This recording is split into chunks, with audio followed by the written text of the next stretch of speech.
Hello everyone, this is Vinod Dhankhar and welcome back to my YouTube channel commerce vibes. तो class 11th accountancy chapter कर रहे 9। Chapter है अपना books of original entry journal. तो इसमें करेंगे क्वेश्चन नंबर 27। प्रैक्टिकल क्वेश्चंस कर रहे हैं अपने। सारे के सारे क्वेश्चंस मैंने अपनी प्लेलिस्ट में अलग से चैनल पर डाल रखे हैं, आप वहाँ जाके देखें अगर किसी का कोई डाउट है। उससे पहले प्लीज़ बेटा एक घिसी पिटी रिक्वेस्ट है, अगर आप मेरे चैनल पर नए हैं तो प्लीज़ प्लीज़ प्लीज़ मेरे चैनल को सब्सक्राइब करें, बेल आइकन को भी प्रेस करें ताकि जितनी वीडियो डालूं उसकी नोटिफिकेशन आपको मिल जाए। तो करते हैं स्टार्ट अपना question number 27। Cheque received a VPP from Mohan Lal for 25,000, sent a peon to collect it, वो पेड 200 एज कार्टेज। ठीक है, अब क्वेश्चन हमें क्या कहना चाह रहा है, सुनो एक बार। पहले जो डाउट क्लियर करते हैं वो VPP का डाउट क्लियर करते हैं कि ये होता क्या है, क्योंकि वहाँ पर अब हमें कुछ समझ में नहीं आया क्वेश्चन की स्टेटमेंट देख के। तो एक बार देखें VPP क्या है। वैल्यू पेबल पोस्ट, मतलब जब कोई अभी क्या कह रहा है, अंडर दिस सिस्टम सेलर कौन होता है, जो बेच रहा है, send the goods through the post office. कोई इंसान जब अपने गुड्स बेच रहा है तो वो पोस्ट ऑफिस भेज देगा, ठीक है। और जो खरीदने वाला है वो उन गुड्स को खरीदेगा पोस्ट ऑफिस से, और जो अमाउंट है उसको भी पे कर देगा, कहाँ, पोस्ट ऑफिस। ठीक है, तो यहाँ क्लियर हुआ कि क्या है ये वैल्यू पेबल पोस्ट क्या होता है, जब बाय पोस्ट हमारे पास गुड्स आते हैं। तो अब इसके अकॉर्डिंग रिसीव हुए हैं VPP मोहन को 25,000 की, मतलब रिसीव हुए हैं, गुड्स रिसीव हुए, तो इसका मतलब उसने खरीदे होंगे और पियोन को भेजा उसको कलेक्ट करने के लिए। अब उसने क्या किए हैं, गुड्स खरीदे हैं। तो एंट्री क्या हुई, फर्स्ट हमारी एंट्री क्या हो जाएगी, परचेज अकाउंट डेबिट। क्या, परचेज अकाउंट डेबिट, कितने के, 25,000 की। इसके साथ साथ एक और एक्सपेंस कार्टेज का, एक और एक्सपेंस पे किया है, कार्टेज अकाउंट डेबिट, कितने का, 200 का। तो टोटल कितनी कैश की पेमेंट की होगी, टू कैश अकाउंट, कितना, 25,200। नरेशन क्या हो जाएगी, being VPP received and cartridge paid. Okay, समझ में आया। VPP जब बाय पोस्ट हमारे गुड्स आते हैं तो।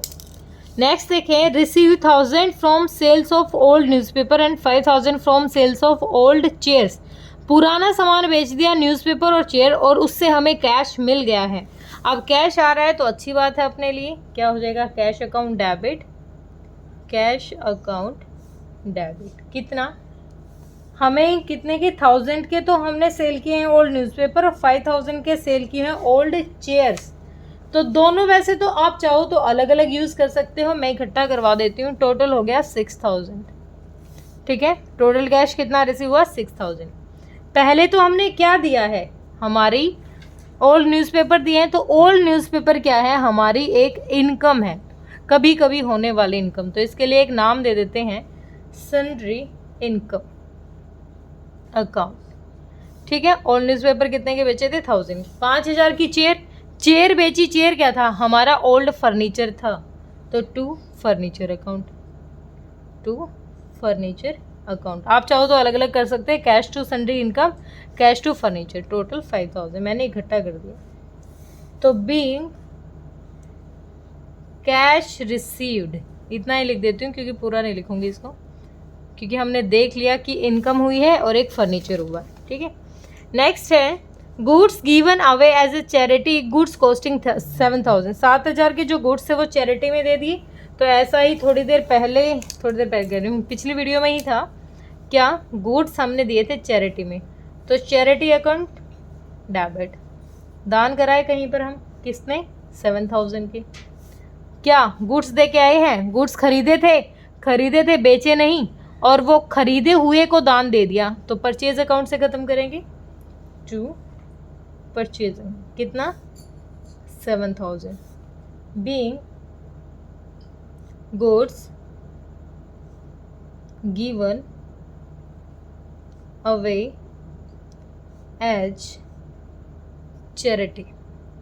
ठीक है, नेक्स्ट देखें, नेक्स्ट है received cash from debtor written off as bad debts last year 20,000। अब हमें क्या मिल गया है? कैश मिल गया है। और जो हम किसी डेटर से कैश मिला जो हम राइट ऑफ कर चुके हैं पिछले साल की, वो हमारी बैड डेट्स थी। पिछले साल हमने एंट्री करके दिखा दी थी bad debts about account debit to जो वो डेटर था उसके नाम से, क्योंकि वो पैसा हमारा डूब गया था। और इस साल क्या वो मिल गया हमें। अब मिल गया तो कैश आया है, मिल गया है हमें तो क्या आया है? कैश। तो cash account debit, cash account debit कितना? टोटल 20,000 का। टू बैड डेट्स जो वहाँ हमने लिखी थी डेबिट की थी उनको ख़त्म करेंगे। बैड डेट्स रिकवर्ड हो गई है हमें, to bad debts recovered account कितना? 20,000 का। नरेशन क्या ये? हाँ, नरेशन क्या हो जाएगी? बीइंग बैड डेट्स रिकवर्ड, जो पैसा डूब गया था वो हमें रिकवर हो गया। बैड डेट्स क्या होते हैं? बुरे डेटर्स जो पैसा नहीं देते हमें, ठीक है, हमारा पैसा डूब जाता है। नेक्स्ट है sold goods costing 50,000 to Ashok on credit at a profit 20% on cost. इसका 20% 5 टू 10,000, तो टोटल कितने में बेच दिए? 60,000 के गुड्स हमने बेच दिए, ठीक है। कितना? नरेशन डायरेक्ट कर लेते हैं क्वेश्चन। अशोक को बेचे हैं, अशोक्स अकाउंट डेबिट क्या की है? Sales, to sales. प्रॉफिट पे बेचे हैं, प्रॉफिट अलग से दिखाते नहीं है, तो टोटल यहाँ नरेशन में लिख देती हूँ क्या था? 50,000 के गुड्स हैं, 20% प्रॉफिट पे बेचे हैं, तो 20% कितना हो गया? 1000, 10,000। 50 प्लस 10,000 टोटल कितने के? 60,000 के हमने गुड्स बेच दिए। बीइंग क्या? Goods sold on profit, goods sold at the rate 20% profit. Okay, next देखें। Sold goods costing 1 lakh for 1,40,000। 1 lakh के गुड्स थे 1,40,000 में, यहाँ नहीं मतलब प्रॉफिट में बेचा है, तो अब यहाँ मैटर नहीं करता 1 लाख के थे या नहीं, बेचे में कितने में, पैसा कितना मिल गया हमें? 1,40,000। तो कैश मिल गया हमें, कैश अकाउंट डेबिट कितना? कैश 1,40,000 का। और क्या की है बदले में? हमने सेल्स की थी, सेल्स के बदले मिला है पैसा। अब प्रॉफिट को डायरेक्ट इसी में ऐड कर देंगे, अलग से 1 लाख का कोई सीन नहीं है। Being goods sold for cash, ठीक है। नेक्स्ट है provide 50,000 as interest on capital. अब ये फर्म के लिए, अब ये बिजनेस के लिए नुकसान है कि ओनर ने जो पैसा लगा रखा है उस पर उसको इंटरेस्ट दे रहे हैं। एक्सपेंस है ये, क्या? Interest on capital. क्या है एक्सपेंस अपना? ये इंटरेस्ट ऑन कैपिटल हमारे लिए एक्सपेंस है। इंटरेस्ट ऑन ड्राइंग हमारे लिए फ़ायदा होता है, एक्सपेंस है। कितना पे कर रहे हैं? 50,000 का।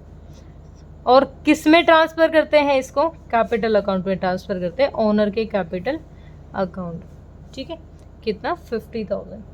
नरेशन क्या हो जाएगा? Being interest on capital provided. Clear? Next देखें। Paid rent of building 60,000 by cheque. Half the building is used by proprietor for residential purpose.